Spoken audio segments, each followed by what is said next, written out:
మత్తయ్య ఇక్కడికి రా లోపలికి. ఫిలిప్పీలకు రాసిన పత్రిక 4వ వచనం నుంచి 7వ వచనం.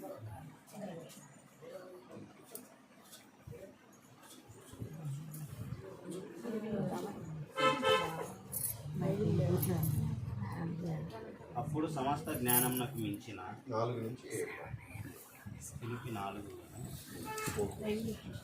ఎల్లప్పుడూ ప్రభువునందు ఆనందించుడి. మరలా చెప్పుదును ఆనందించుడి. మీ సహనమును సకల జనులకు తెలియబడనీయుడి. ప్రభువు సమీపంగా ఉన్నాడు. దేనిని గూర్చి చింతపడకుడి.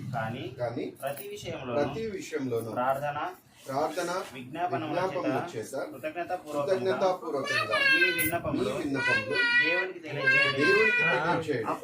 అప్పుడు సమస్త జ్ఞానమునకు మించిన దేవుని సమాధానము యేసుక్రీస్తు వలన మీ హృదయములకు మీ తలంపులకు కావలి ఉండును. ఆమేన్. తండ్రి నీకే స్తోత్రం చెల్లిస్తున్నాం నా ప్రభువా. ఉదయ కాలం వేళ ప్రభువా, నీ కొద్ది మాటలను తండ్రి మాకు వినిపింపచేయమని తండ్రి చేరొచ్చిన ప్రతి ఒక్కరిని కూడా దీవించి క్షేమాభివృద్ధిని అనుగ్రహించమని ప్రార్థిస్తాం. యేసుక్రీస్తు శక్తిగల నామంలో ఈ సమయాన్ని నీకు సమర్పిస్తున్నాము తండ్రి. ఆమేన్. హల్లెలూయా. మరి ఇంతవరకు మరి దేవుని యొక్క కృపలో దేవుడు మనల్ని క్షేమంగా నడిపిస్తూ మరి ఈ దినాన్ని చూడడానికి దేవుడు మనకు సహాయం చేశాడు. హల్లెలూయా. మరి దేవుడు కుటుంబాన్ని ఆశీర్వదించి మరి తల్లిదండ్రులను ఆశీర్వదించి మరి బాబీని కోమలని మరి చక్కని పాపని దేవుడు అనుగ్రహించాడు. ఆమె బర్త్డేని బట్టి మనమందరం కూడా ఇక్కడ గ్యాదర్ కావడం జరిగింది. హల్లెలూయా. మరి కుటుంబంతో మాకున్నటువంటి అనుబంధాన్ని బట్టి మేము బిజీగా ఉన్నప్పటికీ ఈరోజు ఎలాగైనా సరే రావాలి, వీరితో ఈ సంతోషకరమైన సమయాన్ని షేర్ చేసుకోవాలన్నట్టు మేము ఉదయాన్నే వచ్చేసాము. ఈరోజు మా మదర్ బర్త్డే కూడా ఉంది. మా అమ్మది 80వ బర్త్డే, దాన్ని మేము సెలబ్రేట్ చేస్తున్నాము. మరి 80 సంవత్సరాలుగా దేవుడు ఆమెకు కాపుదలు ఇచ్చాము, ఆశీర్వదించాడు. మరి ఈ పాప కూడా ఈరోజే జన్మించడం అది నిజంగా మాకు కూడా సంతోషకరమైన విషయం. ఎప్పటికి కూడా గుర్తుంటుంది. మిగతా వాళ్ళ బర్త్డేస్ గుర్తుండకపోయినా కానీ ఈ పాప బర్త్డే మాత్రం మాకు ఎప్పటికి గుర్తుంటుంది. ఒకే రోజు 43లో 19. హల్లెలూయా. కొన్ని మాటలను చూద్దాం. దేవుని వాక్యంలో సెలవిస్తున్నది, ప్రభువునందు ఆనందించుడి, మరలా చెప్పుదును ఆనందించుడి. ఇప్పుడు మనం ఆనందించడానికి ఒక కారణం ఉంది. ఇంతసేపు మనం పాటలు పాడాం, సంతోషంగా ఉత్సాహంగా మరి దేవుని స్తుతిస్తూ పాటలు పాడాం. ఎందుకనంటే దేవుడు చేసినటువంటి కార్యం ఏంటో మనం కన్నులారా చూస్తున్నాము, దాన్ని మనం అనుభవిస్తున్నాము, దాన్ని మనం గుర్తిస్తూ దేవునికి కృతజ్ఞతాస్తుతులు చెల్లిస్తూ మనం సంతోషిస్తున్నాం. కానీ దేవుని వాక్యం సెలవిస్తున్నది, ప్రతి విషయంలో కూడా మీరు సంతోషంగా ఉండాలి, ప్రతి దినం కూడా మీరు సంతోషంగా ఉండాలి. మీ సంతోషానికి కారణము ప్రభువే ఉండాలి. హల్లెలూయా. దేవుని కృపను బట్టి మనము ఆశీర్వదించబడుతున్నాం.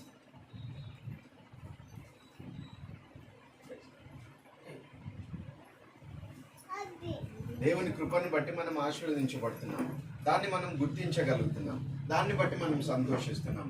మరి కొన్ని సంవత్సరాల క్రితం చూసినట్లయితే మరి ఆంటీ అంకుల్ వాళ్ళ పిల్లలు చిన్నగా ఉండేటువంటి వాళ్ళు మాకు పరిచయమైన సందర్భంలో దాదాపు 10 years 12 years బ్యాక్ అనుకుంటా. తర్వాత అంచెలంచెలుగా వాళ్ళు ఎదుగుతున్నారు. మరి చక్కగా వాళ్ళు చదువులు కంప్లీట్ చేశారు, మరి మంచి ఉద్యోగాలు సంపాదించారు, మరి వివాహం కూడా జరిగింది. దాని తర్వాత దేవుడు పాపనిచ్చాడు. మరి ఆ అబ్బాయి కూడా తొందరలో మ్యారేజ్ కాబోతుంది. మరి ఆయన కూడా మరి ఫ్యామిలీగా మరి ఆయన కూడా విస్తరించడం, ఇవన్నీ కూడా మనం త్వరలో చూడబోతున్నాం. హల్లెలూయా. వీటన్నిటి వెనుక ఉన్నది ఏంటంటే ప్రభు యొక్క కృప, దేవుని యొక్క కృప. ఆ కృపను బట్టి ఎప్పుడు కూడా మనం సంతోషించాలి. మనం దాన్ని ఎప్పుడైతే రికగ్నైజ్ చేస్తున్నామో కృప వెంబడి కృపను ఆయన మనకు అనుగ్రహిస్తూనే ఉంటాడు, దీవెన వెంబడి దీవెన అనుగ్రహిస్తూనే ఉంటాడు. కానీ ఇంకొక మాట అక్కడ తెలియజేస్తున్నది ఏంటంటే దేని గురించి కూడా చింతపడకుడి. కానీ దేవుడు ఆశీర్వాదం ఇచ్చిన తర్వాత ప్రతిదీ కూడా మనకు సజావుగా జరుగుతుందని గ్యారంటీ లేదు. కొన్నిసార్లు కొన్ని ఆటుపోట్లు లాంటివి ఎదురవుతూ ఉంటాయి జీవితాల్లో. కరెక్ట్గా మనం ప్లాన్ చేసినట్టుగానే ప్రతిదీ కూడా ఉండకపోవచ్చు. కానీ ఎప్పుడైతే మన ప్రార్థనలో దేవుని సన్నిధిలో సమయం గడుపుతామో అప్పుడు దేవుడు ఏం చేస్తాడనంటే ప్రతిది కూడా ఆయన సరి చేస్తాడు. హల్లెలూయా. మా తాతగారు మా అమ్మతో చెప్పేటువంటి మాట నాకు ఎప్పుడు కూడా గుర్తొస్తుంది. నేను పుట్టాను అంటే చిన్నగా ఉన్నటువంటి సమయంలో నాకు జస్ట్ నేను మంత్స్ బేబీగా ఉన్నాను. నన్ను ఎత్తుకుని మా అమ్మ చాలా సంతోషపడతా ఉంది. అంటే దాదాపు 40 సంవత్సరాల క్రితం బాగా సంతోషపడుతూ చాలా ముద్దు చేస్తూ ఉంది. ఇంకా మా తాతగారు చూసి అంటే వాళ్ళ తండ్రి చూసి, అమ్మ బాగా సంతోషంగా ఉన్నావు అంటే, ఇంకా ఏముంది డాడీ బాబు పుట్టాడు కదా ఇంకా చాలా సంతోషంగా ఉంది నాకంటే, అమ్మ ఇప్పటితో అయిపోలేదు, ఇంకా చాలా స్టేజెస్ ఉంటాయి లైఫ్లో.